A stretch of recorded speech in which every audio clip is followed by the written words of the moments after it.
आप सरदर्द से परेशान हैं? क्या सरदर्द आपके रोजमर्रा के काम करने में परेशानी का कारण है? क्या सरदर्द से आपके बिहेवियर में बदलाव आते हैं? नजरअंदाज ना करें, सरदर्द बन सकता है बड़ी बीमारी। जानिए क्या है सरदर्द माइग्रेन का सही उपचार। हेलो एवरीवन, मैं हूं शिफाली बग्गा और आप देख रहे हैं द जीवा हेल्थ शो। आज हम बात करेंगे माइग्रेन के बारे में। आपको बता दें कि माइग्रेन एक ऐसी समस्या है जो कि कभी ना कभी किसी ना किसी से आपने जरूर सुनी होगी। या सर में दर्द है या फिर कोई और ऐसी जुड़ी हुई प्रॉब्लम है, जैसे कि आपका कोई फैमिली मेंबर, दोस्त या कलीग इसके बारे में जरूर बात करता होगा।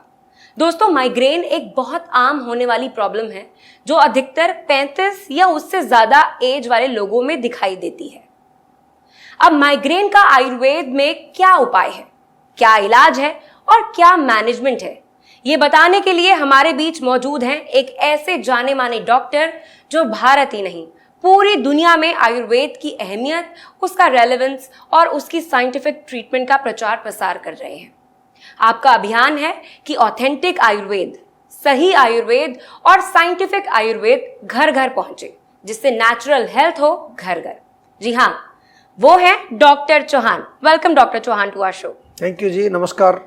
हेलो, कैसे हैं आप? बहुत अच्छा हूँ मैं, आप कैसे हैं? मैं ठीक हूँ। थैंक यू सो मच कि आपने टाइम निकाला और आप हमारे शो में आए। आज हम आपसे बहुत सारी बातें करेंगे। बता दें आपको कि डॉक्टर चौहान हमारे बीच मौजूद हैं और आज हम डिस्कस करेंगे माइग्रेन के बारे में। इस सब्जेक्ट से रिलेटेड आपका कोई भी सवाल हो, प्लीज कॉन्टैक्ट नाउ। आपको ऑथेंटिक आयुर्वेदिक ट्रीटमेंट मिलेगा। आपको बता दें कि पर्सनलाइज्ड ट्रीटमेंट के लिए जीवा सेहत का नंबर है आपकी टेलीविजन स्क्रीन पर। सेहत का नंबर है 012940404004।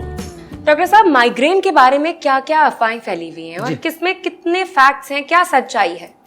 देखिए, सबसे पहले तो ये फैक्ट है, समझ लीजिए कि माइग्रेन एक डिफ़िकल्ट डिजीज़ है। इसको बड़ा ध्यान से आप सुने। और ये इसलिए मैं बता रहा हूँ कि बहुत सारे लोग हैं ऐसे पूरी दुनिया में जो कि माइग्रेन से पीड़ित हैं। अगर हम डेटा देखें तो लगभग जितने भी टाइप के हेडेक्स होते हैं उसमें around 56% people are suffering from migraine, यानी कि 56% लोग जो है माइग्रेन से पीड़ित हैं। बहुत बड़ा नंबर है। दूसरे नंबर पर आता है 20%, जिसको कि टेंशन हेडेक बोलते हैं। और तीसरे नंबर पर आता है 17% लोग जो कि क्रॉनिक डेली हेडेक्स होते हैं, जिनके रोज़ ही लगातार सिर में दर्द होता रहता है। ऐसा देखा होगा आप लोगों ने कि उनको दर्द चलता ही रहता है। और एक होता है क्लस्टर हेडेक्स, वो 7% लोगों को होता है। ये तो कुछ जनरल फैक्ट्स हैं। तो इसमें आप देख रहे हैं एक बड़ा नंबर, 56% लोगों को माइग्रेन है। तो बहुत सारे लोगों को मालूम ही नहीं होता, उनको ये नहीं पता कि उनको माइग्रेन है। 3, 4, 5 साल गुजर जाते हैं, तब कहीं जाकर के वो डॉक्टर के पास जाते हैं, क्योंकि उससे पहले क्या करते हैं, सिर दर्द हुआ, कोई गोली खा ली, तब तक रोग बहुत ज़्यादा क्रॉनिक हो जाता है। आप सभी से मेरा निवेदन है, किसी भी प्रकार का सिर दर्द हो उसको नेग्लेक्ट मत करिए, क्योंकि 56% इज़ ए बिग नंबर। हो सकता है आप भी माइग्रेन से पीड़ित हो जाएं आगे चल करके। और अच्छी बात यह है, ये भी एक फैक्ट है, ये भी एक फैक्ट, आयुर्वेदिक फैक्ट मैं आपको बता रहा हूँ कि आयुर्वेद में 11 प्रकार के सिर दर्द लिखे हुए हैं। शिरोरोग या सिरशूल के नाम से बहुत अच्छा डिस्क्रिप्शन है। और किसी भी तरह का सिर दर्द हो उसका इलाज आयुर्वेद में पूरा अच्छी तरह से वर्णित है। जहाँ तक हम बात करें, जैसे कि माइग्रेन का थोड़ा सा और अगर हम विश्लेषण करें, महिलाओं में अधिक देखने को मिलता है, ज़्यादातर फीमेल्स में होता है। रूरल और अर्बन पॉपुलेशन में कुछ ज़्यादा डिफरेंस मैंने नहीं देखा, हम लोग जो प्रैक्टिस करते हैं। और जीवा में, क्योंकि माइग्रेन के तो हम स्पेशलिस्ट हैं, हमारे यहाँ स्पेशलिस्ट डॉक्टर भी मिलेंगे। हज़ारों पेशेंट्स पूरी दुनिया से जो है माइग्रेन के लिए स्पेशली हमारे यहाँ जीवा में आते हैं इलाज कराने के लिए। तो माइग्रेन जो है वो एक गंभीर बीमारी है, इसको बिल्कुल लाइटली नहीं लेना है। जो आप कह रहे हैं कि इसके बारे में मिथ क्या है, अफवाह या मिथ कहें, तो ज़्यादातर लोग ये कहते हैं कि एक बार माइग्रेन हो गया तो ज़िंदगी भर रहने वाला है। हम इसको नहीं मानते आयुर्वेद में, क्योंकि हमारे पास जब पेशेंट आता है, हमारा एक प्रॉपर प्रोटोकॉल है। जैसे कि दूसरी बीमारियों के प्रोटोकॉल हैं, ऐसे माइग्रेन का भी प्रोटोकॉल है। और उसके तहत हम सबसे पहले ये जानने की कोशिश करते हैं कि इस व्यक्ति को माइग्रेन किस वजह से है। और सबसे जो अहम बात जो आपको ध्यान रखने वाली है कि ये चीज़ अपने दिमाग से निकाल दीजिए कि अगर आपको माइग्रेन है तो आप ठीक नहीं होंगे। ये बिल्कुल जो है, इसको मैं कह रहा हूँ कि जीवा में हम इसको मिथ मानते हैं, एक अफवाह मानते हैं, क्योंकि हम लोग जो इलाज करते हैं आपके जितने भी रोग हैं उनकी बाकायदा स्टडी करते हैं, उनका डॉक्यूमेंटेशन करते हैं, रिसर्च करते हैं और ये इंफॉर्मेशन फिर आपके साथ शेयर करते हैं। That is what is unique in जीवा। डॉक्टर चौहान, थोड़ी सी ना कंफ्यूजन है जी।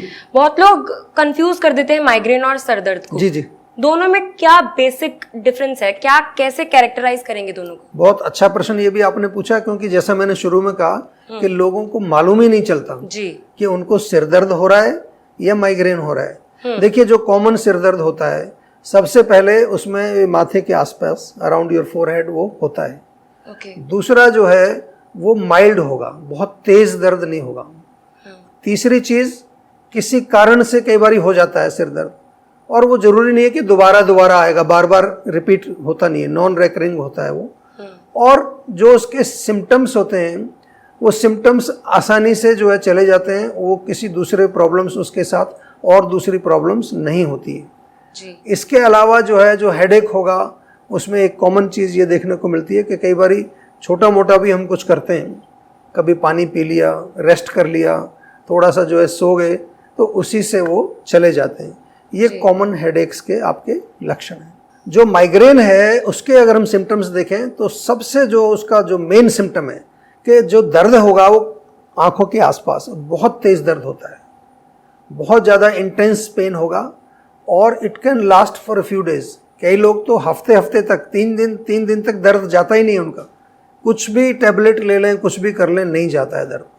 और इसके अलावा जो है, जो पेन होगा वो काफ़ी जैसे थ्रॉबिंग पेन होता है। कई लोग कहते हैं जैसे हथौड़ा कोई मार रहा है सिर में, इस तरह का होता है। ऑफ कोर्स रेकरेंस होता है, बार बार होता है। और लाइट्स के प्रति आदमी बहुत सेंसिटिव हो जाता है, वो लाइट नहीं देख सकता, लाइट उसको बहुत चुभती है। शोर शराबा उसको पसंद नहीं होता है। और नौसिया और डिजीनेस ये बड़ा कॉमन होता है। किसी किसी को उल्टी आ भी जाती है, उल्टी आने के बाद वो कहते हैं थोड़ा रिलीफ मिल जाता है। किसी को उल्टी आती नहीं है, केवल ऐसी फीलिंग आती है कि उल्टी आने वाली है। तो ये आपके जो है मेन जो डिफरेंशिएटिंग सिम्टम्स हैं, इनको हमेशा ध्यान रखना है। अगर माइग्रेन है तो फिर आपको देर नहीं करनी है। क्या करना है? जीवा में संपर्क करना है। बाकायदा साइंटिफिक एविडेंस बेस्ड प्रोग्राम हमारे पास हैं और छोटा मोटा दर्द है उसके लिए भी जीवा में ही आपको संपर्क करना है। डॉक्टर साहब, मैं आपको काफी टाइम से फॉलो कर रही हूँ और मैंने देखा है कि देश भर में जीवा के क्लिनिक्स हैं और 300 से ज्यादा डॉक्टर्स हैं। हाँ जी, हाँ जी। तो उनमें से एक डॉक्टर हमारे साथ अब जुड़ने वाले हैं, डॉक्टर केशव चौहान, जिन्होंने auto immune and metabolic disorders में स्पेशलाइजेशन किया है। डॉक्टर केशव, आपका बहुत बहुत स्वागत है। नमस्कार, thank you for calling me on the show. तो डॉक्टर केशव, मैं आपसे ये पूछना चाहूंगी कि माइग्रेन के सक्सेस रेट क्या है अभी आपकी प्रैक्टिस में? देखिए, माइग्रेन का सक्सेस रेट काफ़ी अच्छा है हमारे पास और 70 to 75% पेशेंट्स में पूरी तरह ठीक भी हो जाता है। और इसका सक्सेस काफ़ी फैक्टर्स पर डिपेंड करता है। सबसे पहला इंपॉर्टेंट फैक्टर है कि पेशेंट का रूट कॉज क्या था। यदि इमोशनल फैक्टर्स जुड़े हुए हैं, यानी कि कुछ इमोशनल ट्रॉमा है, कॉन्टीन्यूस स्ट्रेस है जिसको पेशेंट मैनेज नहीं कर पा रहा है, तो ये एक बड़ा फैक्टर है जिस पे हमें ज़्यादा काम करना पड़ता है और थोड़ा समय लग सकता है कि रिलीफ दिखे। कभी कभी 2 से 3 महीने में हमें अच्छा रिलीफ दिखता है और पेशेंट पूरी तरह ठीक हो जाता है। कभी कभी 5 से 6 महीने भी लग जाते हैं। तो ट्रीटमेंट एडहेरेंस भी एक इम्पॉर्टेंट फैक्टर है। यदि आपने जल्दी ट्रीटमेंट छोड़ दिया तो हो सकता है आपको उतना रिलीफ ना मिले। इसलिए ट्रीटमेंट से जुड़े रहना, सारी एडवाइसेस को फॉलो करना एक बहुत ही मुख्य घटक है पूरे रिलीफ देखने के लिए। एक लास्ट इंपॉर्टेंट फैक्टर है डिजीज कोमॉर्बिडिटीज। यदि साथ में और भी बीमारियां जुड़ी हुई हैं तो माइग्रेन का पेशेंट सिर्फ माइग्रेन लेकर नहीं आता, कभी कभी और बीमारियां साथ में होती हैं। डायबिटीज़ है, ब्लड प्रेशर है, क्रॉनिक डाइजेस्टिव प्रॉब्लम कुछ चल रहा है या फिर अन्य कोई विकार साथ में जुड़ा हुआ है, तो ऐसे पेशेंट्स में भी थोड़ा समय लगता है रिलीफ आने में और इन पेशेंट्स में थोड़ा क्योर रेट कम भी है। तो देखा जाए तो 70 से 75% अच्छा क्योर रेट है।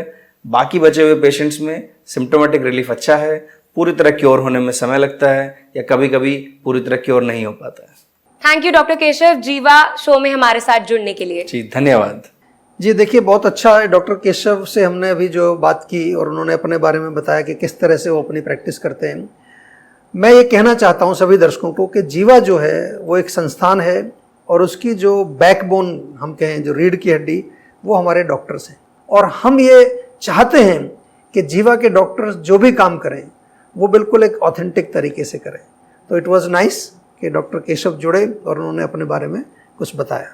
दोस्तों, आयुर्वेद एक सटीक और कारगर मेडिकल साइंस है किसी भी रोग को जड़ से दूर करने का, चाहे फिर वो माइग्रेन हो या फिर कोई और दूसरा रोग, लेकिन वो आयुर्वेद ऑथेंटिक होना चाहिए।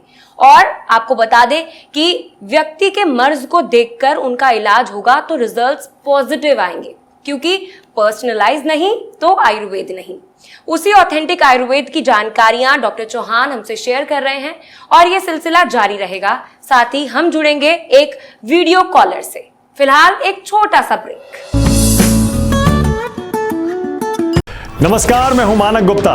अगर आपको हमारा ये वीडियो पसंद आया हो तो इसे लाइक और शेयर जरूर करें, और हां, हमें सब्सक्राइब और फॉलो करना ना भूलें ताकि आप देश और दुनिया की कोई खबर मिस ना करें। तो जुड़े रहिए हमारे साथ और देखते रहिए न्यूज़ 24।